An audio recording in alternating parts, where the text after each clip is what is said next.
திரு ராமசுப்ரமணியன், பரஸ்பர கருத்து மோதல்கள் எடப்பாடி பழனிசாமி அவர்கள் அதிமுக பாஜக கூட்டணி மீது விசிக தலைவர் திருமாவளவன் அவர்கள் தொடர்ச்சியான விமர்சனத்தை முன்வைத்துக் கொண்டிருக்கிறார். அதற்கு அதிமுக தரப்பில் தொடர்ச்சியான விளக்கங்கள் எதிர்கருத்துக்கள் கூறிய போதும் இந்த கருத்து விமர்சனங்கள் தொடர்வதை நம்ம பார்க்குறோம். எப்படி பார்க்கிறீங்க ராமசுப்ரமணியன்? மற்றொன்று, திமுக கூட்டணியில் பேச வேண்டியது, விமர்சிக்க வேண்டியது, கருத்து கூற வேண்டியது 1000 பிரச்சனைகள் இருக்கிறது. அதெல்லாம் விட்டு வெறுமனே கூட்டணி கூட்டணி கூட்டணி குறிவைத்தே பேசிக் கொண்டிருக்கிறார்களே என்ற ஒரு வாதம் முன்வைக்கப்படுது. நீங்க கேட்டிருப்பீங்க. எப்படி பார்க்குறீங்க ராமசுப்ரமணியன்? எல்லோருக்கும் என்னுடைய வணக்கம். இந்த டிஸ்கஷன்ல முக்கியமா பார்க்க வேண்டியது என்னன்னா சார், இந்த எக்கோ என்னோட ரொம்ப கேட்கறது சார். கொஞ்சம் நீங்க பேசுங்க ராமசுப்ரமணியன். சரி, ஓகே, தேங்க்யூ. இப்ப நான் திரு திருமாவளவன் அவர்கள்ட்ட 3-4 முறை நெருக்கமாகவே பேசி இருக்கின்றேன். அவருக்கு என் மீது மிகுந்த அன்பு உண்டு. அந்த கட்சியை சேர்ந்த பலருக்கும் என் மீது நல்ல அன்பு எல்லாம் உண்டு. அவரை பத்தி நாம் பேசுகிற ஒரு ஹைலி பிரின்சிபிள்டு பாலிட்டிஷியன் அது திரு திருமாவளவன் அவர்கள். அவர் அதை பத்தி ஒன்றும் டவுட்டே கிடையாது.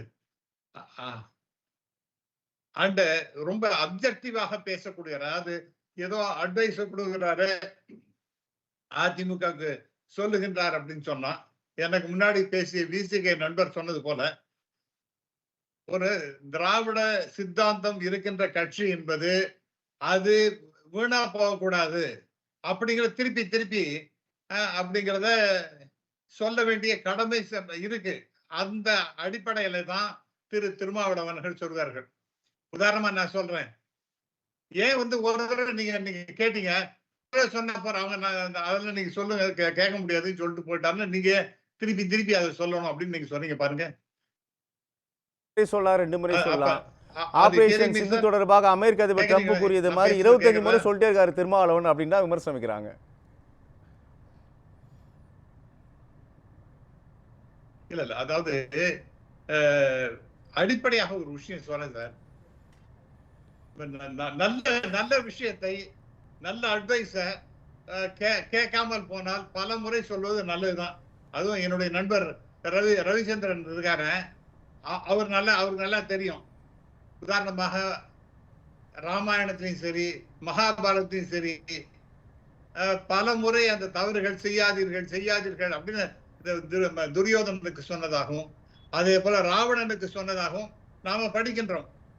ஏன் அது ஒரு தடவை சொன்னா போறாதான், நான் கேட்க மாட்டேன் அவன் தான் சொல்லிட்டானேன்னா, இருந்தாலும் கூட அப்பா நீ அழிஞ்சு போகாத அப்படி பல பேர் சொல்லுகின்றார்கள். அந்த விதத்துல தான் திரு திருமாவளவன் அவர்கள் ஒரு நல்ல அட்வைஸ். அப்படி இந்த திராவிட சித்தாந்தம் உள்ள ஒரு நல்ல கட்சி, இந்த தமிழ்நாட்டில் இருக்கக்கூடிய ஒரு பெரிய கட்சி அப்படிங்கிற மாதிரி இருந்தாலும் கூட அது அழிந்து போகாமல் இருக்க வேண்டும் அப்படிங்கிற ஒரு நல்ல எண்ணத்தில் அவர் சொல்லுகின்றார். 2 தேசிய கட்சி சார், ஒன்னு காங்கிரஸ், ஒன்னு பாஜக சார்.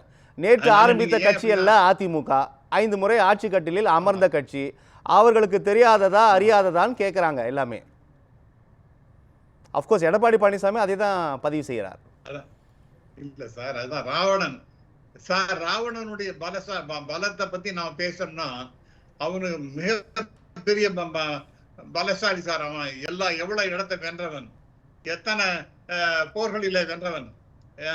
யானைகள்லாம் அவனுடைய தந்தத்தை அவனுடைய மார்புல குத்தி கிழிச்ச போது அந்த மார்புல அந்த தந்தெல்லாம் வச்சுக்கொண்டு அந்த யானைகளை எல்லாம் விரட்டி சண்டை போட்டவன். இப்படி எல்லாம் பல விஷயங்கள் இருக்கு. இருந்தாலும் கூட கடைசியில் அவனுக்கு அழிவு ஏற்பட்டது. அதனால அதிமுக என்பது மிகப்பெரிய கட்சியா இருக்கலாம், ஆனா அதுக்கு நல்ல எண்ணத்துல சொல்லுகின்ற அட்வைஸ்ங்கிறத அதை கேட்காமல் போனால் பிறகு வருத்தப்பட போவது யாருன்னா அதிமுகவும் அந்த தலைமையும் தான்.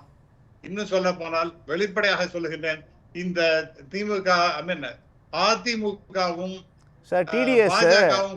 ரவிச்சந்திரன் குறிப்பிட்டார்.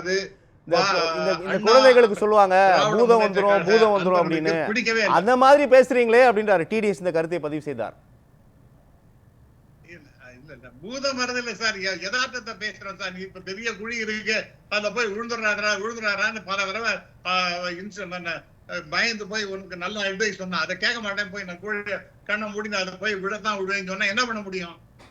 நான் தான் அதுக்கு தான் உங்களுக்கு உதாரணமே சொன்னேன். ரவிச்சந்திரன் சொன்னது போல அவருக்கு நல்லா தெரிஞ்ச அந்த மகாபாரதம் ராமாயணத்தை அவருக்கு தான் நல்லா தெரியும். அதுல எத்தனை தடவை இந்த ராவணனுக்கு அட்வைஸ் பண்ணிருப்பாங்க, எவ்வளவு பேர் பண்ணிருப்பாங்க, துரியோதனுக்கு எவ்வளவு பேர் அட்வைஸ் பண்ணிருப்பாங்க. திமுக கூட்டணியில் இருக்கக்கூடிய சிக்கல்கள், தேர்தல் வாக்குறுதிகள், 8 மாதங்களில் அடுத்த தேர்தல் நோக்கி நகர்கிறீர்கள். இன்னும் பெரும்பாலான தேர்தல் வாக்குறுதிகளை நீங்க மக்களோட பெரும் எதிர்பார்ப்பை நிறைவு செய்யவில்லை என்பன போன்ற கருத்துக்கள்லாம் நிரம்பி இருக்குது. இதெல்லாம் பேச மாட்டீங்க, வெறுமனே கூட்டணி கூட்டணி கூட்டணி மட்டுமே பேசுறீங்கன்றாங்க. யார் சொன்னா சார்? இன்ஃபேக்ட் எனக்கு ஒரு விஷயம் புரியவே இல்லை. அதிமுக பொறுத்த வரைக்கும் அவங்க என்ன இஷ்யூஸ் முன்னாடி வச்சு பேசுறாங்க?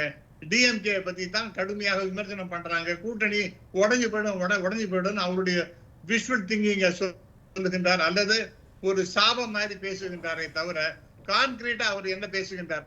அவங்க கட்சிக்கு யாரோ பெரிய கட்சி வர போறத நான் பலமுறை பல ஊடகங்கள்ல சொன்னது போல என்னன்னா, அமெரிக்காவில் இருக்கக்கூடிய இந்த ரிப்பப்ளிகன் பார்ட்டி பாருங்க, ட்ரம்ப் கட்சி, அது இவரோட கூட்டணி வர போறதா? அது சாத்தியம் இல்லையே சார், அது சாத்தியம் இல்லை சார். தமிழகத்தில் இருக்கக்கூடிய பெரிய கட்சி இன்னும் வரலாமே சார். அந்த மாதிரி தான் ஏதோ அமெரிக்க குடியரசு கட்சி என்ன சார் பண்ண போறாங்க? பேசிக் கொண்டிருக்கின்றார் அவர். இது இபிஎஸ் அவர்கள் ஏதோ பெரிய கட்சி வரப்போகின்றது, அல்லது எனக்கு இன்னொரு அசம்ஷன் என்ன தோன்றுதுன்னா, பாஜக அதிமுக கூட்டணியை பிரிக்கவே முடியாது. இப்ப சமீபத்தில் அவர் தொலைக்காட்சிகளை பேசினது, பத்திரிகைகளுக்கு கொடுத்த இன்டர்வியூ எல்லாத்தையும் அப்படிதான் பேசுகின்றார். கடைசி நேரத்துல அவர்